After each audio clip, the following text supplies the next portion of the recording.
Bonsoir tout le monde, j'espère que vous allez tous bien. J'espère que vous êtes tous autour d'un thé. Nous avons aujourd'hui l'immense honneur de recevoir Madame Tako Camara. Madame Tako Camara aura le temps de nous parler de son parcours. Et tout ça, bien sûr, autour d'un thé. Ce que je vais faire... J'ai oublié de prendre le mien. Ça va.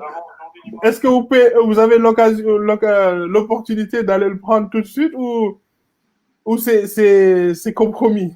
C'est compromis. Ah, d'accord. Ok. Bon, on fera ça et la prochaine fois, on prendra un vrai thé. Je vous envoie le lien. Ça, vous pouvez le poster sur votre réseaux sociaux, vos différentes pages et même le mettre sur votre statut sur Instagram, sur WhatsApp. Ça peut aider toujours disons, votre entourage à venir regarder.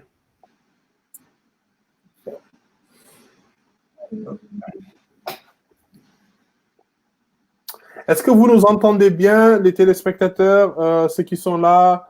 Je vois qu'il y a 7 personnes. Est-ce que vous nous entendez très bien? C'est très important de savoir qu'on nous entend très bien. Comme ça, on peut commencer. Est-ce que vous pouvez juste nous faire signe que le son est ni... Ok, top. Merci Mohamed Lamine. Donc, je le rappelle encore, si ce qu'on fait sur cette page vous plaît, n'hésitez pas à vous abonner et à vous abonner sur notre page Facebook et notre chaîne YouTube. Hop.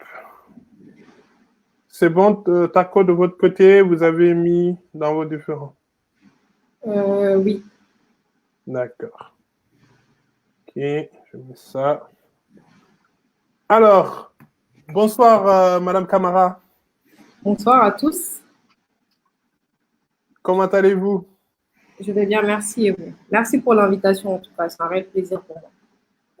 Le plaisir est partagé. Est-ce que, madame, vous pouvez nous parler de l'intitulé aujourd'hui de votre métier? Alors, je suis la fondatrice et directrice de Follow Digital Consulting. C'est une agence de marketing et de communication digitale. Du coup, nous, on s'est spécialisé en inbound marketing. On fait des formations, on propose des services d'inbound marketing, des développements de sites web, d'applications mobiles et de solutions numériques. On est récemment aussi devenu une agence de marketing d'influence. C'est-à-dire qu'on fait de l'influence marketing pour les entreprises, pour la promotion de leurs produits, leurs services avec nos influenceurs ici qui sont principalement à Bamako et certains en France. D'accord. Et quel genre d'études vous avez eu à faire, madame? Alors, moi, j'ai commencé en faisant une licence en LEA, langue étrangère appliquée, en anglais et en portugais. Toutes mes études, c'était des études internationales, en fait, du coup, en anglais et en portugais à la Sorbonne Université. Et en troisième année, je suis spécialisée parce qu'on avait 2 choix. Du coup, j'ai choisi affaires et commerce, toujours en anglais, spécialisée en anglais et portugais. Ensuite, j'ai fait un master 1 en négociation commerciale internationale. Et je voulais également, en fait, avoir tout ça, j'ai fait à la Sorbonne Université, mais je voulais également avoir, plusieurs compétences pour pouvoir avoir de la chance, pour pouvoir avoir plusieurs backgrounds sur le marché de l'emploi et avoir beaucoup d'opportunités. Du coup, j'ai fait un deuxième master en marketing opérationnel international. Du coup, c'était au pôle universitaire Léonard de Vinci à La Défense et c'est en partenariat avec l'université de Nanterre. D'accord. Voilà les études que j'ai fait. Top. Et aujourd'hui, au niveau de votre disons, structure Follow Digital, c'est bien sûr, c'est une structure qui est sur Mali et en France, c'est ça, hein, si j'ai bien compris. On est basé au Mali, mais nous avons des clients en France, aux États-Unis. Enfin, je travaille avec des consultants qui sont en France, au Sénégal et au Mali principalement. D'accord. Quelles sont les évolutions aujourd'hui de votre secteur d'activité?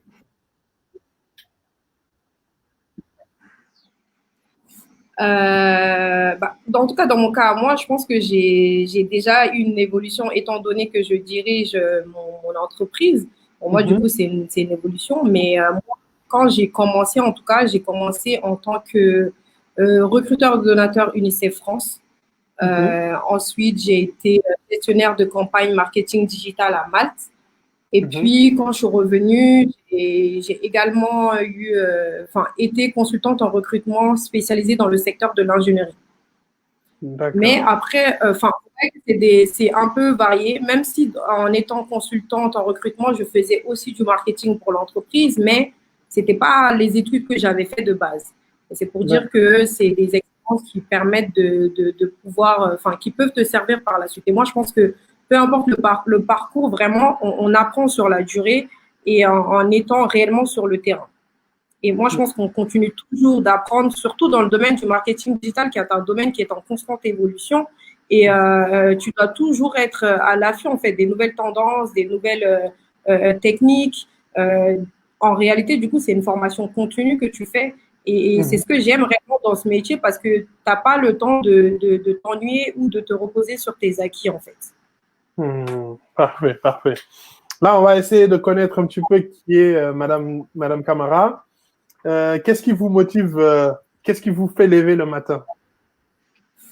Alors, ce qui me fait me lever le matin, je pense que c'est le fait d'accomplir quelque chose. Moi, je sais dans mon cas que je suis venue au Mali pour vraiment accomplir quelque chose. Je devais rester qu'un mois, ça fait un an maintenant que je suis là. Donc, il faut que j'atteigne mes objectifs, que je ne sois pas là juste pour être là. Vous voyez ce que je veux dire? Donc, j'essaie de me le rappeler tous les jours parce que franchement, je suis jeune quand même. Et je ne sais pas, vous ne connaissez pas mon âge, mais je suis jeune. Je peux être tentée, par pas mal de divertissements. Ou même pourquoi je me fatigue autant à mon âge. Parce que il faut que, franchement, l'entrepreneuriat, étant jeune, c'est vraiment pas facile. Et tu dois presque tout faire parce que tu ne peux pas te permettre de recruter autant de talents qu'il faudrait. Même si tu recrutes 2, 3 employés, tu dois te dédoubler en fait. Et donc, il faut rester focus sur ses objectifs en se disant que tant qu'on essaie, que ça va payer. Quoi qu'il arrive, et ça, le mindset est très, très important pour pouvoir continuer dans l'entrepreneuriat. D'accord. Et comment, vous êtes jeune, peut-être vous êtes maman, peut-être pas, mais peut-être vous avez des nièces et des neveux. Comment vous décrirez votre journée de travail à un enfant? Alors, comment parler aux enfants, c'est pas trop mon fort, mais je dirais que j'essaie de faire avancer le Mali à être plus valorisé et être en phase avec le monde d'aujourd'hui pour pouvoir faire évoluer l'économie du pays. D'accord. C'est très joli. Et quel est votre plus bel accomplissement personnel? Franchement, en même temps, c'est un accomplissement personnel et professionnel parce qu'aujourd'hui, je suis fière quand même d'avoir persévéré, d'être toujours là au Mali, sachant que tout cela, c'était pas prévu, comme je vous l'ai dit, je devais rester qu'un mois. Et je suis fière quand même de ne pas avoir abandonné et de choisir la facilité, si je peux dire. Et aujourd'hui, quand même, j'ai pu recruter quelques jeunes comme moi qui ont du talent et qui ont les mêmes visions que moi. Du coup, pour moi, c'est une fierté personnelle et professionnelle en même temps. Parfait, merci beaucoup. Et en 3 mots, si vous deviez décrire votre rôle en 3 mots? C'est un peu difficile. Hein. Essayez. Je dirais inspirer, guider et conseiller. Et pourquoi inspirer?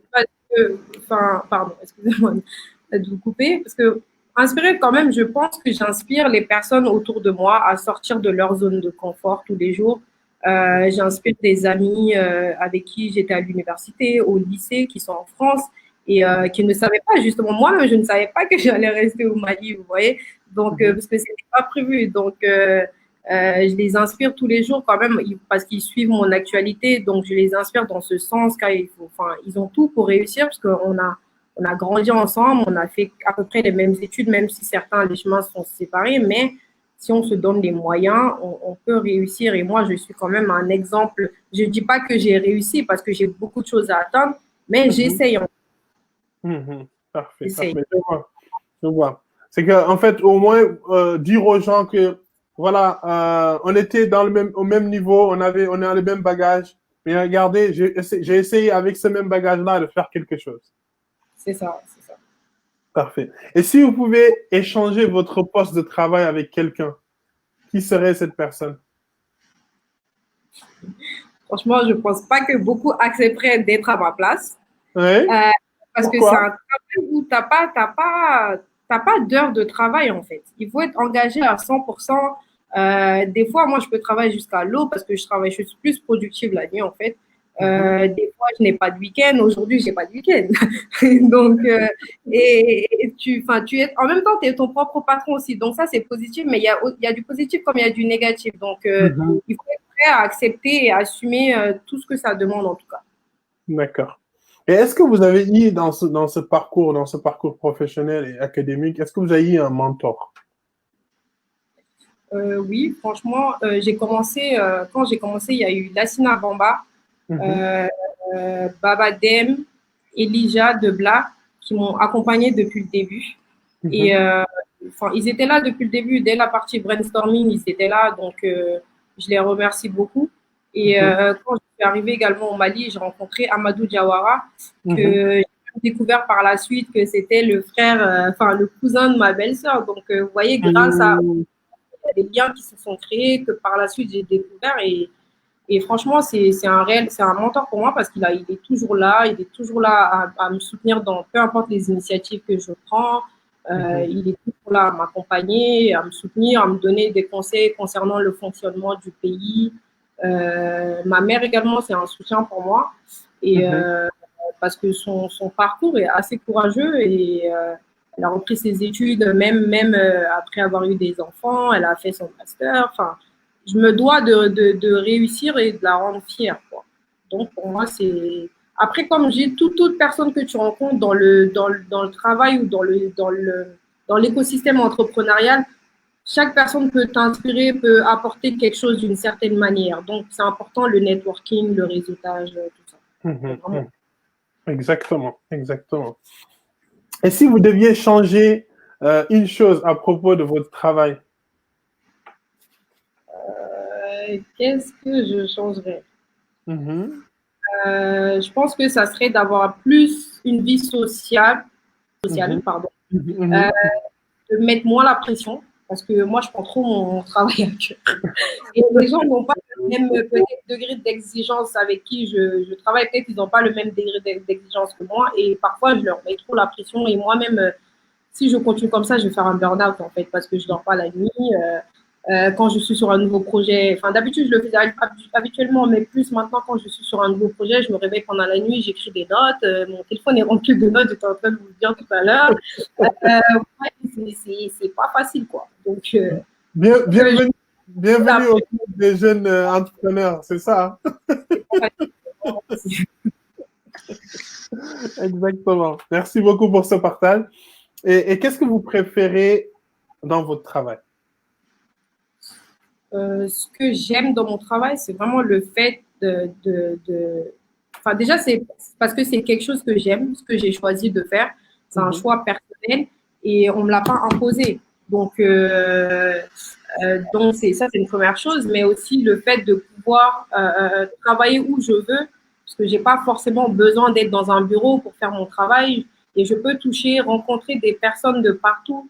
Et c'est la force, je pense, du digital et c'est ce que j'adore dans ce travail parce que ça n'a pas de frontières. Dernièrement, on a fait le Mali Digital Forum. La première édition, c'était en ligne et il y avait des personnes de partout, du Sénégal, de la Côte d'Ivoire, de la France, d'un peu partout. Et cette rencontre a été possible grâce au digital et on n'a pas eu besoin de venir tous se rencontrer dans un lieu précis, quoi. Donc, exactement. C'est ce que j'aime dans ce travail-là. Top. Et donc, si j'ai bien compris, vous avez eu à gérer, à recruter. Donc, on voit que il y a cet esprit d'entrepreneur de gagner de l'argent et de faire gagner de l'argent. Vous avez peut-être eu à avoir des stagiaires, des nouvelles recrues. quel conseil donneriez-vous à ces personnes-là? Alors, je leur dirais d'être persévérants et patients. Parce que, enfin, je vous donne un exemple. En France, par exemple, tu peux avoir fait de longues études et avoir de très bons diplômes, mais tu peux faire 6 mois, un an sans trouver de travail. Et généralement, c'est parce que on sait de quoi on parle. Parce que généralement, ils disent tu n'as pas d'expérience ou tu Exactement. trop cher, etc. Des excuses. Parce qu'en réalité, s'ils ne nous donnent pas l'opportunité d'avoir de l'expérience, comment on va trouver un travail un jour? En plus de ça, il faut qu'on commence tous quelque part. Enfin, il faut qu'on commence tous quelque part. Et eux, qui sont chefs d'entreprise aujourd'hui, quelqu'un leur a donné leur chance pour pouvoir être ce qu'ils sont aujourd'hui. Et je pense que c'est un réel problème en France parce que, par exemple, aux États-Unis, ça, c'est mon avis personnel, hein, mais aux États-Unis, ils vont pas valoriser sur l'expérience ou quoi. Ils vont valoriser sur le résultat parce que là-bas, c'est vraiment time is money. Ils vont valoriser sur le résultat. Alors qu'en France, on est là, l'expérience, peut-être la personne elle a vraiment les compétences, mais il faut lui donner le moyen de le prouver. Et pareil au Mali aussi, hein, parce que le Mali, c'est un peu parce que ça passe beaucoup par le relationnel au Mali. Et en fait, on ne regarde plus les compétences ici. Moi, je trouve que c'est très dommage parce qu'il y a beaucoup de jeunes Maliens qui sont compétents aujourd'hui et qui se retrouvent en fait au chômage, sans emploi. Donc, après, le conseil que je peux leur donner, c'est vraiment d'être patient, d'être persévérant, mais en même temps, je leur dirais d'entreprendre. C'est paradoxal, hein? Mais en fait, si on ne te donne pas la chance de prouver ce que tu vaux, prouve-le toi. Il faut que tu le prouves toi-même. Aujourd'hui, pour créer une SARL au Mali, le capital minimum est de 5 000 francs CFA. Et une SAS, il n'y a pas réellement de minimum de capital. Donc si on ne vous donne pas d'emploi, en fait, créez votre emploi au Mali. Il y a beaucoup de choses à faire. Donc, on peut tous apporter quelque chose, en fait, je pense. Comment dire, après, toute personne n'est pas faite pour l'entrepreneuriat. Donc, si vous êtes vraiment à la recherche d'emploi et que vous ne voulez pas forcément entreprendre, moi, je pense qu'il faut accepter de commencer petit. Si tu sais même si tu sais que tu vaux plus, que tu as des expériences, enfin voilà, il faut accepter de commencer petit. Parce que ça va te permettre d'avoir des expériences et qui peuvent te servir plus tard dans ta carrière. Et moi, je vais vous donner une anecdote. Enfin, quand je suis revenue de Malte, j'ai fait 6 mois à Malte en fait. Quand je suis revenue de Malte, je ne voulais pas me reposer ou quoi. Je voulais directement travailler parce que pour moi, je n'avais pas de temps à perdre. Et quand, à mon retour, le premier emploi que j'ai eu, c'était au KFC. J'ai accepté. Et même eux, ils étaient très étonnés que j'accepte vu mon parcours. Mais après, je me suis dit, c'est en attendant et je préfère avoir ça que ne rien avoir. Et pourtant, quand j'étais étudiante, comme je vous ai dit, j'étais recruteur de donateurs UNICEF France et je gagnais 13,50 de l'heure, sans la prime, sans compter la prime. Avec la prime, c'est beaucoup plus, en étant étudiante. Hein. Et donc, c'est le double, voire le triple de ce que tu peux gagner au KFC. Normalement, travailler dans un fast-food, en plus, tu le fais pendant tes études. Moi, je ne l'ai jamais fait. C'était ma première expérience et je l'ai fait après mes études et après avoir travaillé. Vous voyez ce que je veux dire? Donc, mais après quelques temps, après quelques mois, 3 mois, je pense, après, j'ai eu un emploi qui payait le triple de ce que j'avais chez KFC. Donc, Dieu merci. Mais accepter de passer par disons, ce parcours-là pour plus tard avoir beaucoup plus. C'est ça. Et c'est des expériences qui peuvent te servir et te donner des leçons. Donc, il ne faut pas avoir peur de commencer petit. Même si tu sais que tu vaux plus, tôt ou tard, tu auras ce que tu recherches. Top. Merci beaucoup pour ce message que je pense que même nous qui sommes aujourd'hui des professionnels, on a besoin aussi de ce rappel-là, de se dire parfois, il faut accepter, disons, de perdre, mais c'est une petite perte en fait. C'est surtout un parcours, d'être humble et pour pouvoir mieux. Tu apprends, hein. Même de là-bas, tu apprends parce que justement, tu vois la dureté du métier et justement, tu veux faire plus pour pas te retrouver dans cette situation-là. Donc, tu apprends, tu rencontres des personnes différentes. Comme j'ai dit, chaque personne peut t'apporter quelque chose dans ta vie. Que ça soit positif ou négatif, mais on t'apporte quelque chose. Top. Et quelle est la dernière fois où vous avez ri aux larmes? Pas tout à l'heure avant le live. Hein? Vous voulez qu'on leur explique ou quoi? Entre nous, on peut le garder entre nous. la dernière fois que j'ai ri aux larmes, bon, c'était à mal. Enfin, c'était pas la dernière fois, mais c'était l'un des plus gros fous rires que j'ai eu. C'est pas très professionnel, hein, parce que on était sur un speedboat. Enfin, comme je l'ai dit, je suis restée un peu longtemps à Malte. J'ai une amie qui est venue me rendre visite là-bas pendant une semaine. Et si elle sait que je suis en train de parler de ça, elle va me tuer. Mais on était, on était sur un speedboat et enfin, speedboat, c'est speed, quoi. Et du coup, voilà, sa perruque ne tenait pas. Du coup, vous imaginez la suite. Ok, on imagine la suite. Ouais. Et quelle est votre philosophie de vie? Ma philosophie, alors, en fait, j'aime beaucoup la citation de Sénèque qui dit que la vie, c'est pas d'attendre que les orages passent, mais c'est d'apprendre à danser sous la pluie. Et moi, je pense qu'il faut pas chercher à éviter les doutes forcément, parce que elles vont faire enfin, elles vont nous façonner en fait plus tard et faire de la personne qu'on sera demain. Et je pense que c'est des épreuves qui nous renforcent. Du coup, et il faut pas oublier que, enfin, après la pluie, comme on dit, il y a le beau temps. Et du coup, après ces épreuves-là, on est plus fort, logiquement. Du coup, il faut prendre et essayer de passer au-dessus, en fait. D'apprendre de ces épreuves-là, pas essayer de les éviter. Et si vous pouvez être quelqu'un d'autre le temps d'une journée, mais quelqu'un vraiment d'impactant, qui serait cette personne? Je vais pas me référer à une personne, mais je pense que j'aimerais être une grand-mère, être dans la peau d'une grand-mère. Grand-mère, d'accord? Ouais, une grand-mère. Non, sérieusement, parce que elle a la maturité, la maturité et l'expérience qui permet d'avoir en fait une autre vision, d'avoir du recul et une certaine sagesse en fait. Et en même temps, elle a l'insouciance d'un enfant. Vous comprenez? Parce que là, en étant entrepreneur, tu as beaucoup de responsabilités, tu as du stress, tu ne dors pas, tu vis que pour ça en fait. Donc, tu perds un peu l'insouciance qu'un enfant pourrait avoir. Et étant une grand-mère aussi, en même temps, étant entrepreneur, enfin, en étant jeune, tu n'as pas une certaine, justement, d'où l'utilité d'avoir peut-être un mentor ou quelqu'un à qui te référer. Et du coup, tu n'as pas autant d'expérience. Tu vas apprendre, bien sûr, mais au moment l'instant T, tu n'as pas autant d'expérience et de recul pour prendre certaines décisions ou quoi. Tu vas tomber, quoi qu'il arrive, tu vas tomber, mais le but, c'est d'apprendre de ses erreurs aussi. Et du coup, la grand-mère, elle est dans ces deux postures-là. J'aimerais être dans la...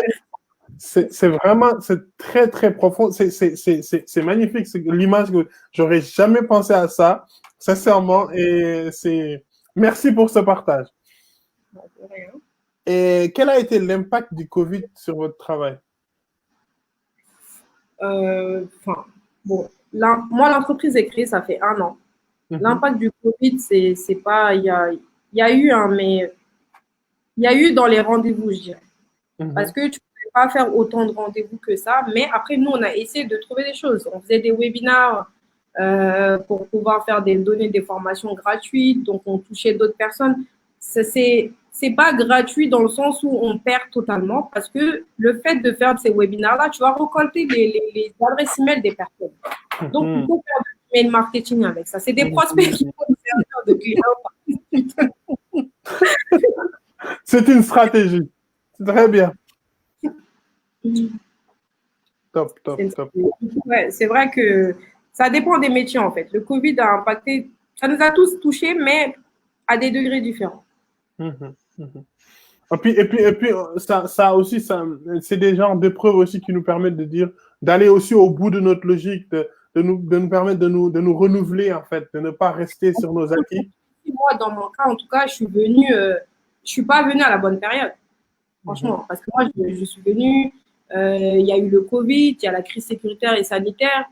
Enfin, il y a pas mal de choses qui feront que normalement, tu vas lâcher l'affaire. Tu te dis pourquoi je me fatigue alors qu'en France, je peux avoir 1000 fois mieux, quoi. Donc, pourquoi je vais rester? Mais après, si tu passes toutes ces épreuves-là, après, tu peux être fier de toi et vouloir encore faire encore plus parce que tu n'as pas fait tout ça pour rien. Tout le temps, on me dit, pourquoi tu rentres pas en France? Pourquoi tu rentres pas en France? Je dis non, parce que ce que j'ai commencé, je peux pas le faire pour rien. C'est vrai que je peux aller en France et et faire mon travail de là-bas si je veux, mais je suis au début, donc je dois être là sur place. Je ne peux pas aller en France. Même si la France me tente, le McDo me manque, j'ai envie de manger du McDo. Non, mais c'est vrai. Mais le mafé est meilleur. Le mafé est meilleur. Mais quand tu as envie de moi, justement, il y a quelques jours, ma cousine me disait, parce que je me plaignais dans la voiture, je disais, ah, mais franchement, la circulation, j'en ai marre, j'en peux vraiment plus, il fait trop chaud. Elle me disait, mais toi, quand tu venais avant en vacances, c'est toi qui pleurais quand tu partais. Hein. Et je dis, ah, en vacances et habiter ici, c'est pas la même chose. Hein. C'est pas du tout la même chose. Mais l'Afrique, c'est ce que je disais, en fait, l'Afrique a besoin de ses enfants. Et vous êtes un des exemples de ce retour-là et un retour qui marche. Parce que juste avant de passer à la dernière question, je vous remercie beaucoup parce que un des premiers articles sur mon entreprise, c'est vous qui l'avez rédigé. Et merci beaucoup. Un très grand merci. Je tenais à vous remercier pour ça. Ça m'avait beaucoup touché. Et c'est tout. Là, on ne se connaissait pas du coup. Donc, vous voyez encore une fois la force des réseaux sociaux, c'est vraiment important. Et nous, le but, c'est vraiment d'instaurer cette culture du digital au Mali. Parce que comme ce que vous voulez dire, on s'est connus à travers les réseaux sociaux. Je ne savais même pas que c'était le premier article sur vous, mais justement, c'était un... J'espère que ça porte chance et que vous allez avoir beaucoup derrière. Merci beaucoup, c'est très, très, très gentil. Là, on arrive à une question qui me tient vraiment à cœur. C'est le problème de cette immigration clandestine, de nos frères et sœurs qui meurent, qui continuent à mourir. Là, récemment, au Sénégal, l'explosion d'un bateau, plusieurs morts, plusieurs corps comme ça sur la plage. Quel conseil vous donneriez à cette jeunesse intelligente, puissante, créative, qui, à un moment donné, abandonne, n'a plus d'espoir et veut partir à coûte que coûte, même si c'est la mort, il veut y aller. Moi, franchement, le message que j'aimerais passer sur ce sujet, c'est vraiment aux États maliens. Enfin, en Afrique en général. En Afrique.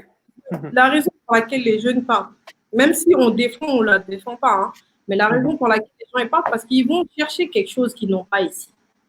Donc, il faut qu'on puisse créer des choses ici, donner de l'emploi aux gens. C'est vrai que les gens le répètent. C'est bien de le dire, mais il faut agir. Vous voyez ce que je veux dire? Il faut donner la chance aux gens. Pas faire comme la France, oui, tu n'as pas d'expérience. Il y a beaucoup de jeunes ici qui ont des diplômes et qui... Moi, franchement, je ne connaissais pas l'écosystème entrepreneurial malien, mais quand je suis venue, j'ai découvert pas beaucoup de jeunes qui ont du talent et je ne savais pas, franchement, je ne savais pas du tout qu'il y avait autant de talent ici au Mali. Je ne savais pas du tout. Et du coup, il faut qu'on puisse donner la chance à ces personnes-là de pouvoir faire quelque chose et qu'ils soient des exemples pour leurs petits frères, petites sœurs. Pourquoi qu'ils prennent le chemin de la mer pour aller en France, tout ça. Parce qu'il y a beaucoup à faire en Afrique. Et on a, comme vous l'avez dit, l'Afrique a besoin de ses enfants. Même hier soir, ici au Mali, il y avait un événement Oser le retour. Oser le retour, c'est une initiative qui permet de récompenser les entrepreneurs de la diaspora qui sont venus. Moi-même, je fais partie de l'association Union des ambassadeurs franco-maliens et on est pas mal de franco-maliens justement, on a osé le retour de venir ici et de créer des choses. Donc, c'est pas parce que nous, on est franco-maliens qu'on peut réussir que les Maliens simples ne peuvent pas réussir. Vous voyez ce que je veux dire? Exactement. Il y a des opportunités. Il faut juste permettre à cette jeunesse d'avoir cette vision de ces opportunités, d'être fiers de leur terre, de se réapproprier en fait leur terre et de faire quelque chose. Et surtout d'arrêter le relationnel parce que c'est ça qui fait que les jeunes compétents n'ont pas accès à l'emploi. Parce que les gens prennent, ma cousine, mon frère, c'est pour ça que je dis, je ne veux pas de quelqu'un de ma famille dans mon travail. Si tu n'as pas les compétences, moi, je ne veux pas. Ça n'empêche pas que moi, je ne peux pas t'aider d'une autre manière, mais il ne faut pas gâcher la chance de ceux qui se sont battus, qui ont fait des sacrifices et aujourd'hui qui ne voient pas le fruit de ces sacrifices-là à cause de ce problème de relationnel. Malsain, relationnel malsain. Parce que, comme vous l'avez dit tout à l'heure, il y a parce qu'ils n'ont pas les compétences. Des personnes qui n'ont pas de compétences ont des postes à responsabilité. Ils n'ont pas les compétences. Donc, le pays va avancer comment? Alors que d'autres ont les compétences, mais ils n'ont pas accès à ce genre d'emploi. Vous voyez ce que je veux dire? Exactement. C'est plutôt du relationnel malsain. C'est-à-dire qu'il y a le réseautage qui vous permet de gravir d'échelon en échelon. parce que je connais un réseau, mais parce que je suis compétent déjà. Je suis compétent et après, j'ai un réseau. Mais c'est pas que je suis nul, on peut dire ça comme ça, ou pas compétent et je veux prendre la place de quelqu'un d'autre qui est compétent parce que j'ai un relationnel. C'est ça qui est négatif. Oui, tu peux avoir des relations, quelqu'un te donne le contact de quelqu'un, tu viens à travers cette personne, mais tu fais tes preuves. Si tu as eu le job, c'est que tu as fait tes preuves et tu as les compétences. Mais juste mettre quelqu'un ici sur ce poste-là parce que c'est quelqu'un de ma famille ou c'est le fils de mon ami, c'est pas bien pour les autres. C'est pour ça qu'il y a beaucoup de franco-maliens, justement, ou même de la diaspora qui n'osent pas venir, justement, parce que, en plus, quand tu viens de la diaspora et que tu as des idées, ici, c'est mal vu, parce que ils vont dire, tu vas prendre la place du chef ou quoi. Donc, on va te mettre, toi, dans un coin pour pas que tu parles trop. Et justement, à force de faire ça, toi, tu vois, le fainéantisme va se créer parce que les compétences que tu vas acquérir dans ton parcours à l'école ou dans ta carrière auparavant, tu vas les perdre, en fait. Parce que à force de ne rien faire, tu vas devenir fainéant. Et justement, s'il n'y a pas, tu te formes pas parce qu'il faut toujours essayer de renouveler ses acquis, enfin, essayer de faire plus. Si tu ne fais pas ce travail-là, tu vas perdre les compétences que tu as acquises. Pourtant, tu étais bon au départ, mais en étant dans ce système-là, tu deviens un fainéant, donc un peu comme les autres, si je peux dire. Donc, ouais, à ne rien faire, on régresse, c'est tout. C'est en fait, on est sur, comme disent, il y a une image très jolie, qu'on est sur une colline, on doit pédaler pour avancer, sinon derrière, c'est le ravin. C'est ça, en fait, la science aussi, c'est ça. Si on arrête d'apprendre, si on arrête de s'instruire, si on arrête de lire, si on arrête de s'intéresser aux choses, eh ben, sachez que vous perdez des heures et des heures et des heures de votre vie à ne rien faire et vous stagnez. En tout cas, et en plus, quand on est entrepreneur, je pense qu'on a toujours besoin de lire, d'apprendre et de s'intéresser aux choses et d'avancer. Surtout dans le domaine du digital qui évolue constamment.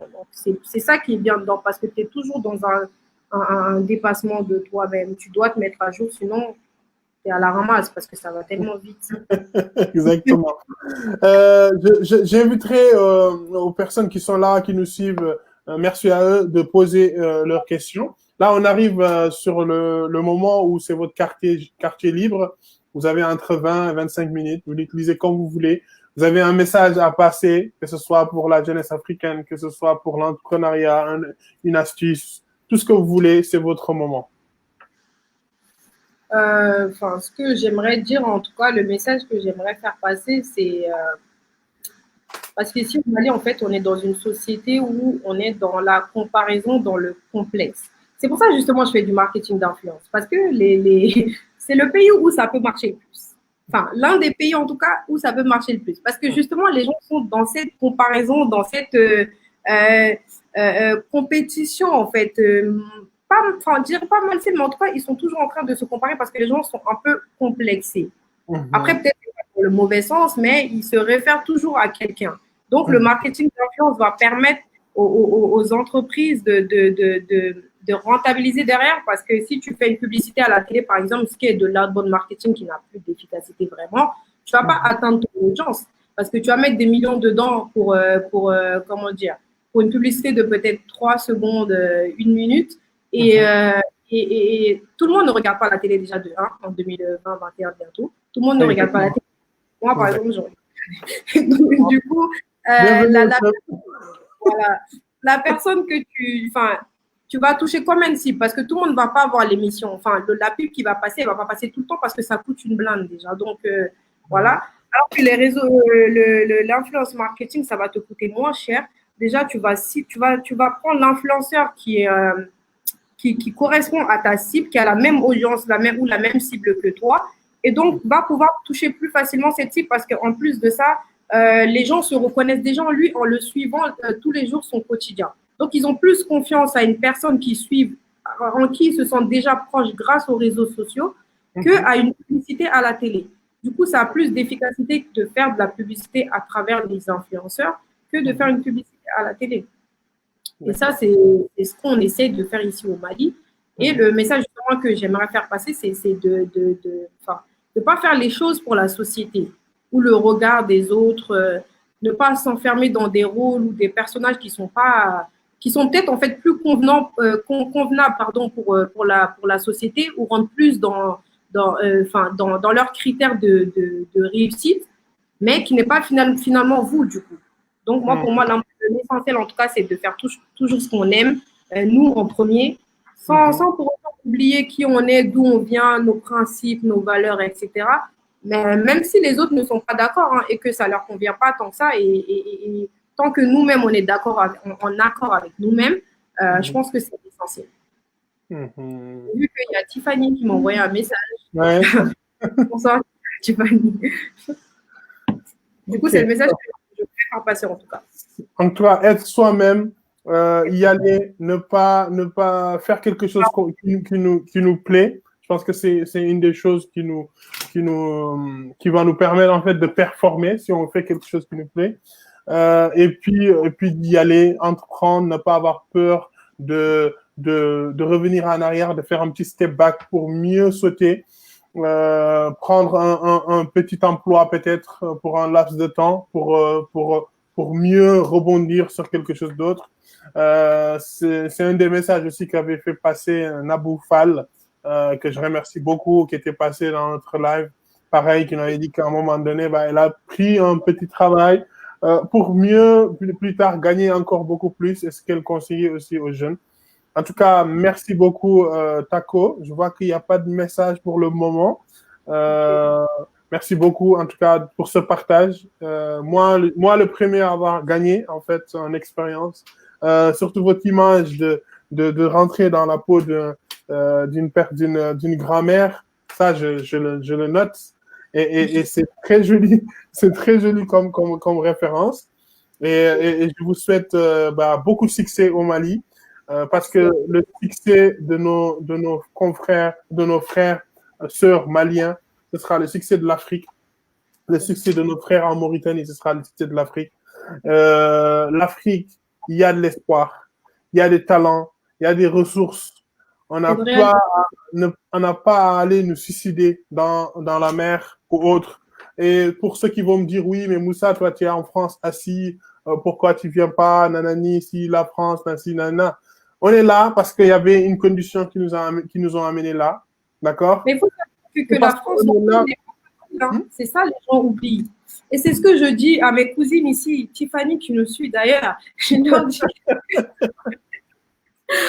Non, je leur dis parce qu'en fait, nous, on part à l'école. On revient de l'école, des fois, on va au travail. On revient du travail, on fait le ménage, on fait à manger, on doit faire nos partiels.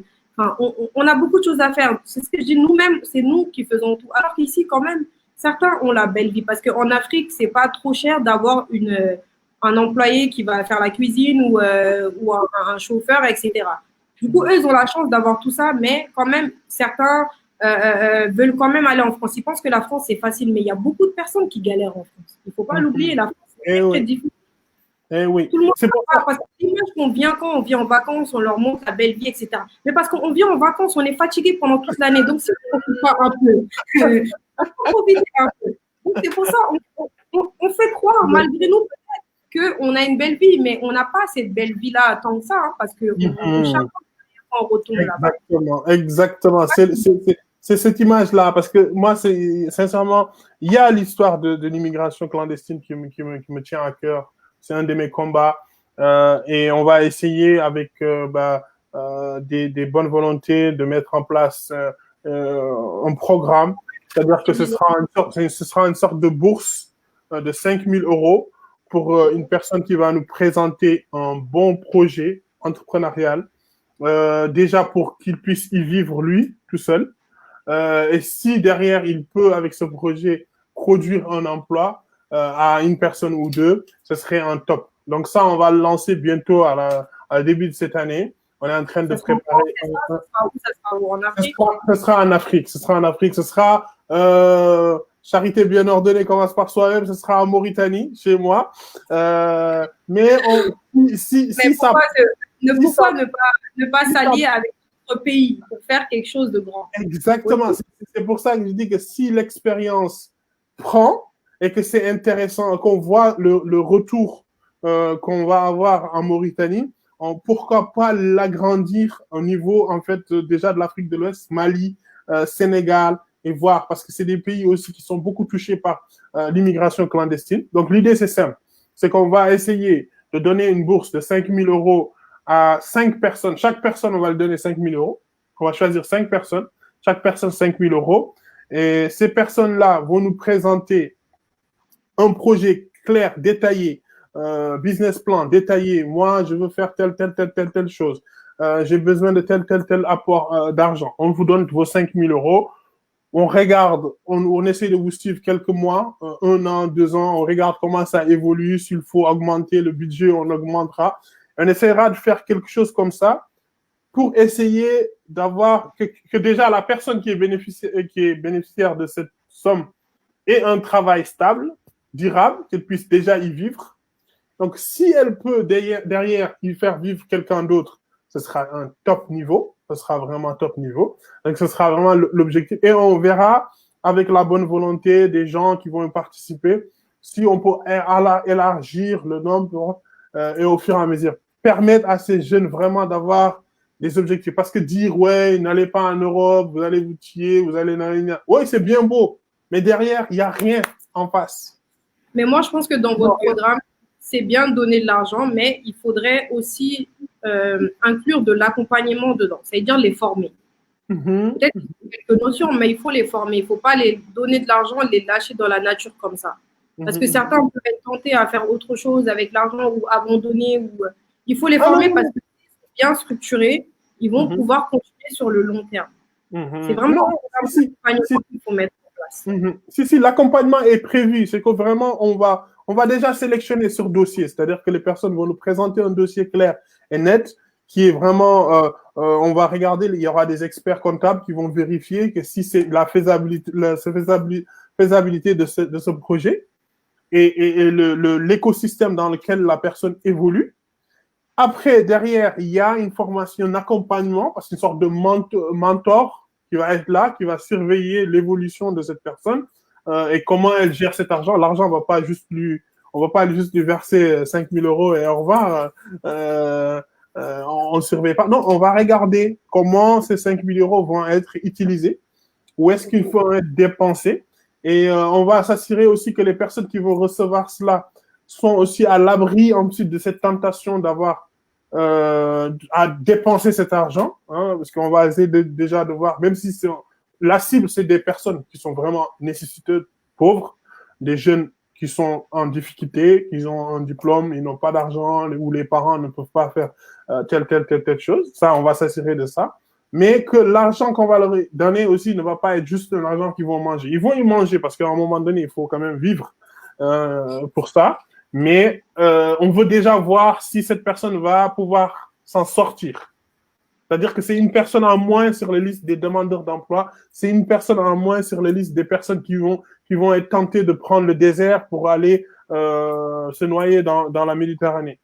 Ouais. Si cette personne-là, elle utilise l'argent d'une manière correcte et que derrière, elle demande un visa pour aller en France pour développer son business, grand bien lui fasse, c'est son chemin. Elle a pris le chemin clair, elle a demandé un visa, elle a fait quelque chose de correct.